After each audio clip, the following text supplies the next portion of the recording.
नमस्कार भक्तों, आज मैं आपको एक ऐसा दिव्य, दुर्लभ और रहस्यमय मंत्र सुनाने जा रहा हूं, जिसे बड़े बड़े साधक और तांत्रिक भी गुप्त रखते हैं। कहते हैं, इस मंत्र की शक्ति इतनी प्रबल है कि यदि आप इसे केवल 27 मिनट तक पूरी श्रद्धा से सुन लें, तो जीवन के हर रुके हुए काम, पैसों की समस्या, व्यापार में नुकसान, सब कुछ एक एक करके स्वयं श्री हरि विष्णु और मां लक्ष्मी की कृपा से समाप्त हो जाता है। लेकिन ध्यान रखिए, इस मंत्र को अधूरा सुनना वर्जित है। यदि आपने इस मंत्र को अधूरी श्रद्धा से सुना, तो इसका असर उल्टा भी हो सकता है।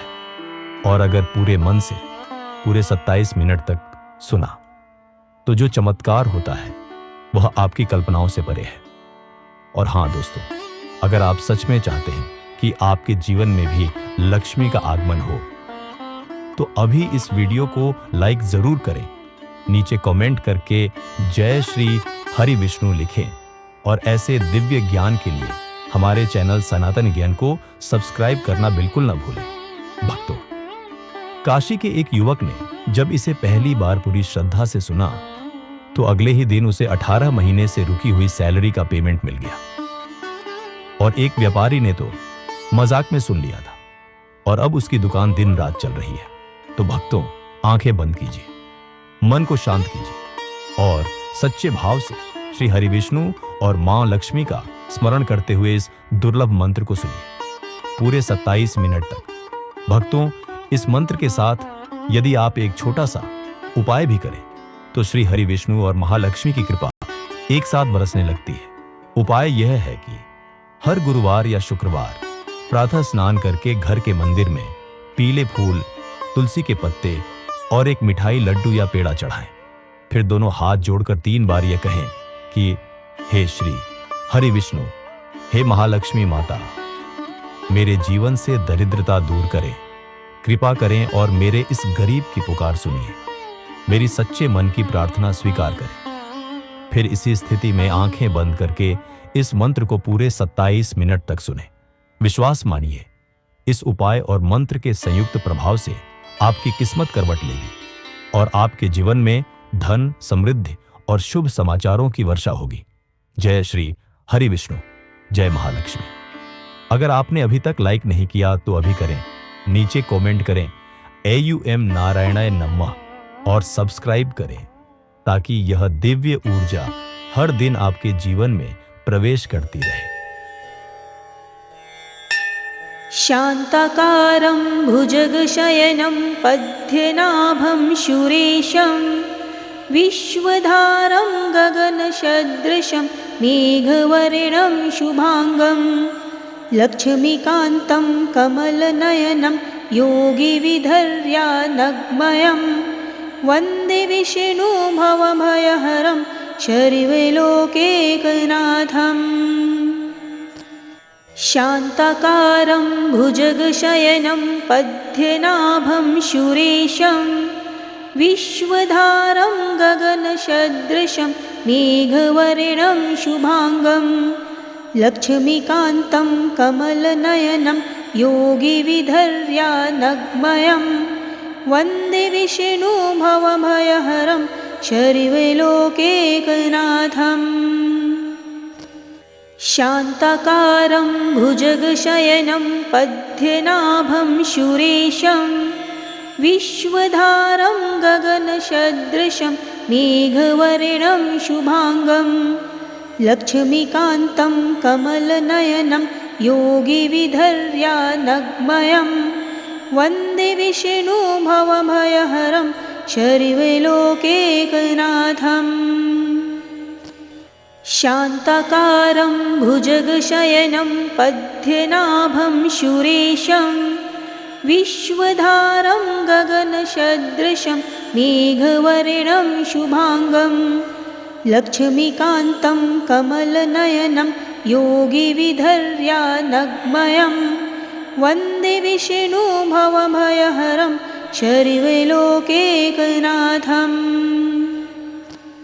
शान्ताकारं भुजगशयनं पद्मनाभं सुरेशं विश्वधारं गगनसदृशं मेघवर्णं शुभाङ्गं लक्ष्मीकान्तं कमलनयनं योगिविधर्यानग्मयं वन्दे विष्णुभवभयहरं शर्वलोकैकनाथम्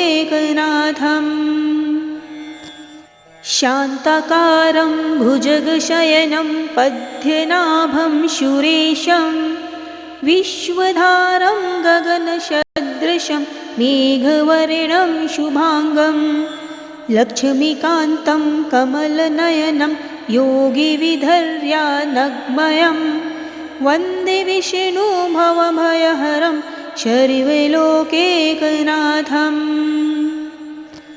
शान्ताकारं भुजगशयनं पद्मनाभं सुरेशं विश्वधारं गगनसदृशं मेघवर्णं शुभाङ्गं लक्ष्मीकान्तं कमलनयनं योगिविधर्यानग्मयं वन्दे विष्णुभवभयहरं शर्वलोकैकनाथम्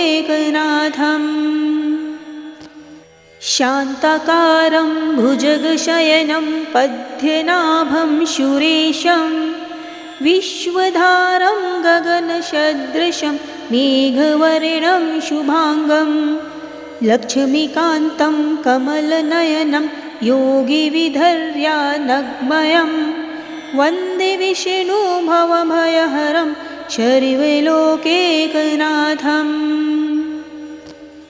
शान्ताकारं भुजगशयनं पद्मनाभं सुरेशं विश्वधारं गगनसदृशं मेघवर्णं शुभाङ्गं लक्ष्मीकान्तं कमलनयनं योगिविधर्यानग्मयं वन्दे विष्णुभवभयहरं शर्वलोकैकनाथम्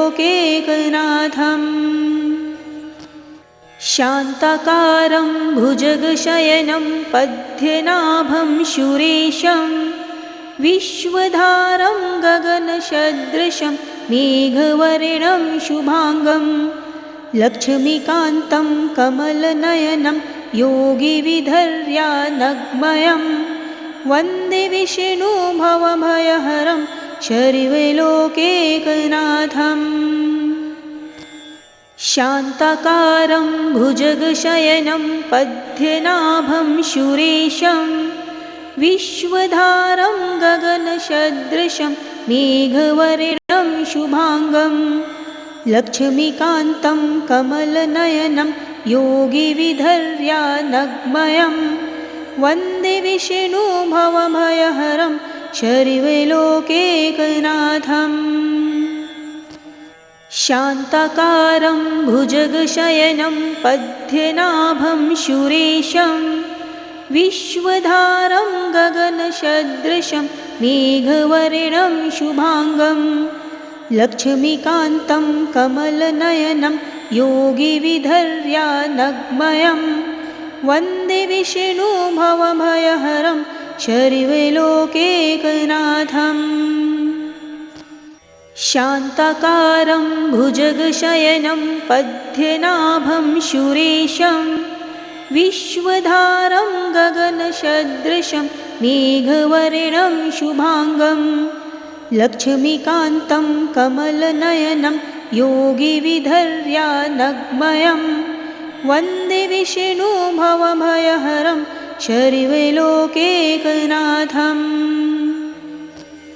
शान्ताकारं भुजगशयनं पद्मनाभं सुरेशं विश्वधारं गगनसदृशं मेघवर्णं शुभाङ्गं लक्ष्मीकान्तं कमलनयनं योगिविधर्यानग्मयं वन्दे विष्णुभवभयहरं शर्वलोकैकनाथम् शान्ताकारं भुजगशयनं पद्मनाभं सुरेशं विश्वधारं गगनसदृशं मेघवर्णं शुभाङ्गं लक्ष्मीकान्तं कमलनयनं योगिविधर्यानग्मयं वन्दे विष्णुभवभयहरं शर्वलोकैकनाथम् शान्ताकारं भुजगशयनं पद्मनाभं सुरेशं विश्वधारं गगनसदृशं मेघवर्णं शुभांगं लक्ष्मीकान्तं कमलनयनं योगिविधर्यानग्मयं वन्दे विष्णुं भवभयहरं सर्वलोकैकनाथम्।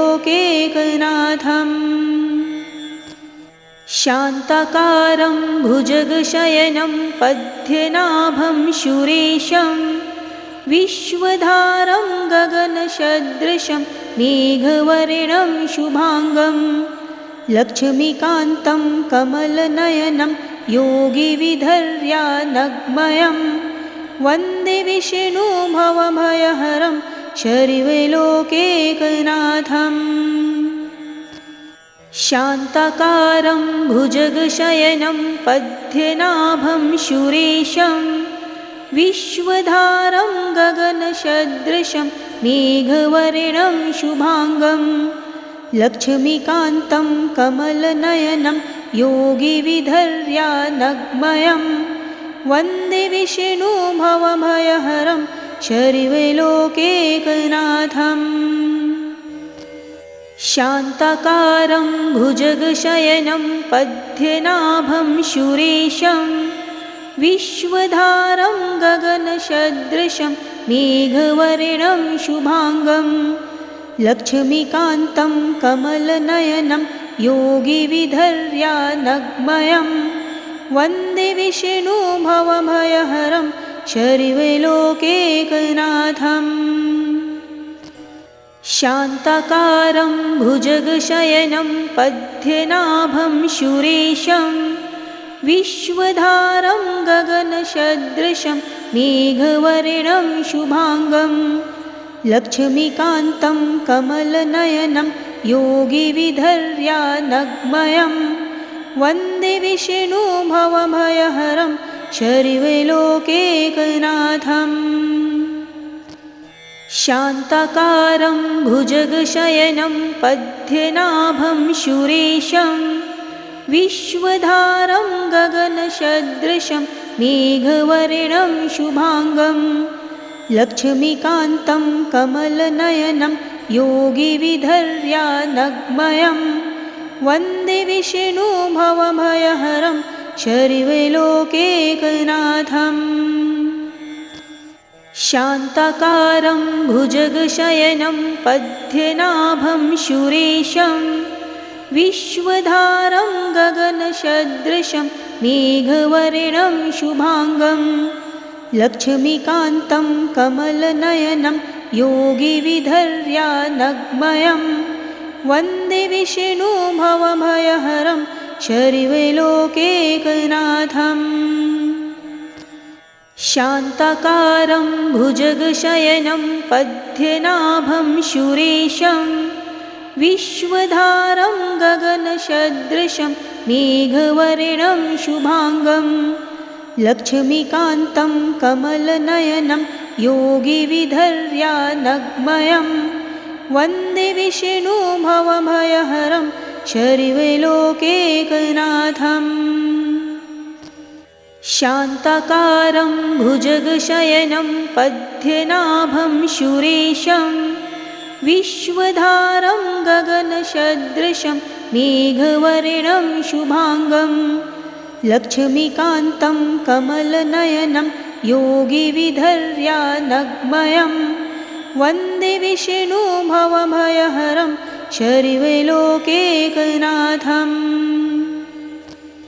शान्ताकारं भुजगशयनं पद्मनाभं सुरेशं विश्वधारं गगनसदृशं मेघवर्णं शुभांगं लक्ष्मीकान्तं कमलनयनं योगिविधर्यानग्मयं वन्दे विष्णुं भवभयहरं सर्वलोकैकनाथम्।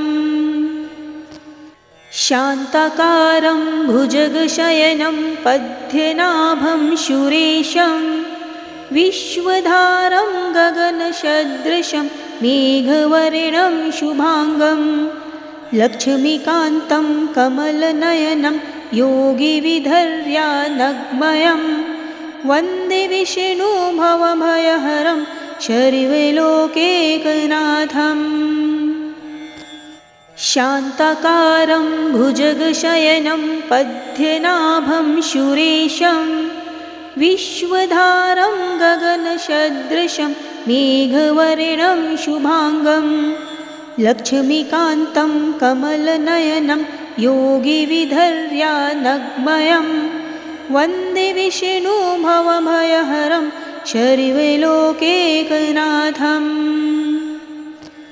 शान्ताकारं भुजगशयनं पद्मनाभं सुरेशं विश्वधारं गगनसदृशं मेघवर्णं शुभांगं लक्ष्मीकान्तं कमलनयनं योगिविधर्यानग्मयं वन्दे विष्णु भवभयहरं शर्वलोकैकनाथम् शान्ताकारं भुजगशयनं पद्मनाभं सुरेशं विश्वधारं गगनसदृशं मेघवर्णं शुभांगं लक्ष्मीकान्तं कमलनयनं योगिविधर्यानग्मयं वन्दे विष्णु भवभयहरं शर्वलोकैकनाथम् शान्ताकारं भुजगशयनं पद्मनाभं सुरेशं विश्वधारं गगनसदृशं मेघवर्णं शुभांगं लक्ष्मीकान्तं कमलनयनं योगिविधर्यानग्मयं वन्दे विष्णु भवभयहरं शर्वलोकैकनाथम् शान्ताकारं भुजगशयनं पद्मनाभं सुरेशं विश्वधारं गगनसदृशं मेघवर्णं शुभांगं लक्ष्मीकान्तं कमलनयनं योगिविधर्यानग्मयं वन्दे विष्णु भवभयहरं शर्वलोकैकनाथम् शान्ताकारं भुजगशयनं पद्मनाभं सुरेशं विश्वधारं गगनसदृशं मेघवर्णं शुभांगं लक्ष्मीकान्तं कमलनयनं योगिविधर्यानग्मयं वन्दे विष्णु भवभयहरं शर्वलोकैकनाथम् शान्ताकारं भुजगशयनं पद्मनाभं सुरेशं विश्वधारं गगनसदृशं मेघवर्णं शुभांगं लक्ष्मीकान्तं कमलनयनं योगिविधर्यानग्मयं वन्दे विष्णु भवभयहरं शर्वलोकैकनाथम् शान्ताकारं भुजगशयनं पद्मनाभं सुरेशं विश्वधारं गगनसदृशं मेघवर्णं शुभांगं लक्ष्मीकान्तं कमलनयनं योगिविधर्यानग्मयं वन्दे विष्णु भवभयहरं शर्वलोकैकनाथम्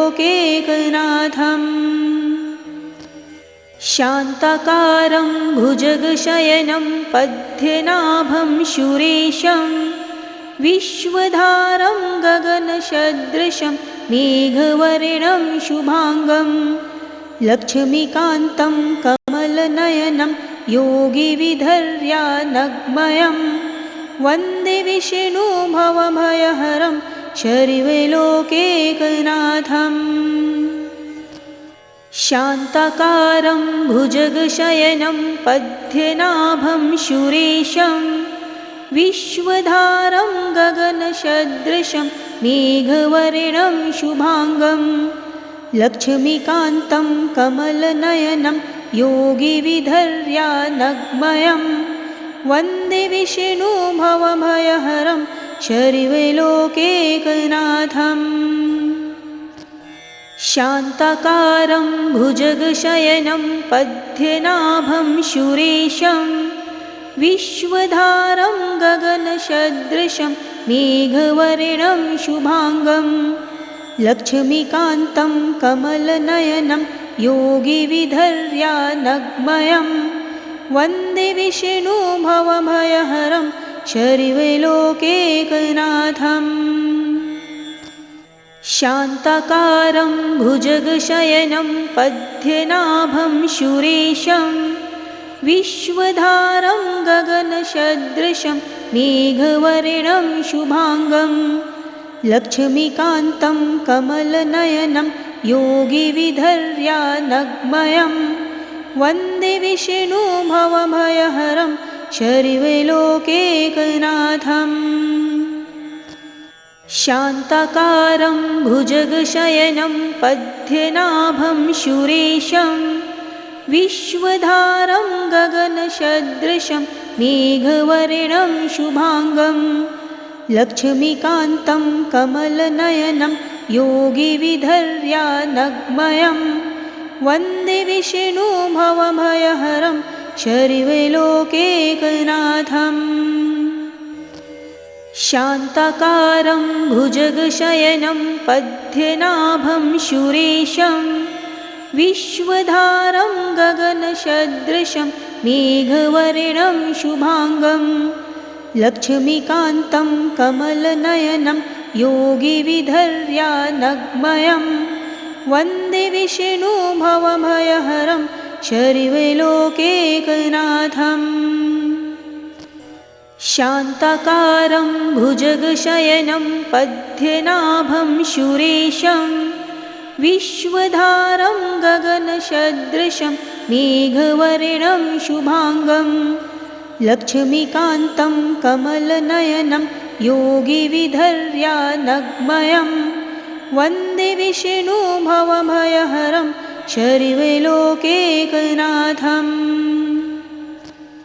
शान्ताकारं भुजगशयनं पद्मनाभं सुरेशं विश्वधारं गगनसदृशं मेघवर्णं शुभांगं लक्ष्मीकान्तं कमलनयनं योगिविधर्यानग्मयं वन्दे विष्णुभवभयहरं सर्वलोकैकनाथम्। शान्ताकारं भुजगशयनं पद्मनाभं सुरेशं विश्वधारं गगनसदृशं मेघवर्णं शुभांगं लक्ष्मीकान्तं कमलनयनं योगिविधर्यानग्मयं वन्दे विष्णुभवभयहरं सर्वलोकैकनाथम्। शान्ताकारं भुजगशयनं पद्मनाभं सुरेशं विश्वधारं गगनसदृशं मेघवर्णं शुभांगं लक्ष्मीकान्तं कमलनयनं योगिविधर्यानग्मयं वन्दे विष्णुभवभयहरं सर्वलोकैकनाथम्। शान्ताकारं भुजगशयनं पद्मनाभं सुरेशं विश्वधारं गगनसदृशं मेघवर्णं शुभांगं लक्ष्मीकान्तं कमलनयनं योगिविधर्यानग्मयं वन्दे विष्णुभवभयहरं सर्वलोकैकनाथम्। शान्ताकारं भुजगशयनं पद्मनाभं सुरेशं विश्वधारं गगनसदृशं मेघवर्णं शुभांगं लक्ष्मीकान्तं कमलनयनं योगिविधर्यानग्मयं वन्दे विष्णुभवभयहरं सर्वलोकैकनाथम्। शान्ताकारं भुजगशयनं पद्मनाभं सुरेशं विश्वधारं गगनसदृशं मेघवर्णं शुभांगं लक्ष्मीकान्तं कमलनयनं योगिविधर्यानग्मयं वन्दे विष्णुभवभयहरं शर्वलोकैकनाथम् शान्ताकारं भुजगशयनं पद्मनाभं सुरेशं विश्वधारं गगनसदृशं मेघवर्णं शुभाङ्गं लक्ष्मीकान्तं कमलनयनं योगिविधर्यानग्मयं वन्दे विष्णुभवभयहरं शर्वलोकैकनाथम् शान्ताकारं भुजगशयनं पद्मनाभं सुरेशं विश्वधारं गगनसदृशं मेघवर्णं शुभाङ्गं लक्ष्मीकान्तं कमलनयनं योगिविधर्यानग्मयं वन्दे विष्णुभवभयहरं शर्वलोकैकनाथम् शान्ताकारं भुजगशयनं पद्मनाभं सुरेशं विश्वधारं गगनसदृशं मेघवर्णं शुभाङ्गं लक्ष्मीकान्तं कमलनयनं योगिविधर्यानग्मयं वन्दे विष्णुभवभयहरं शर्वलोकैकनाथम्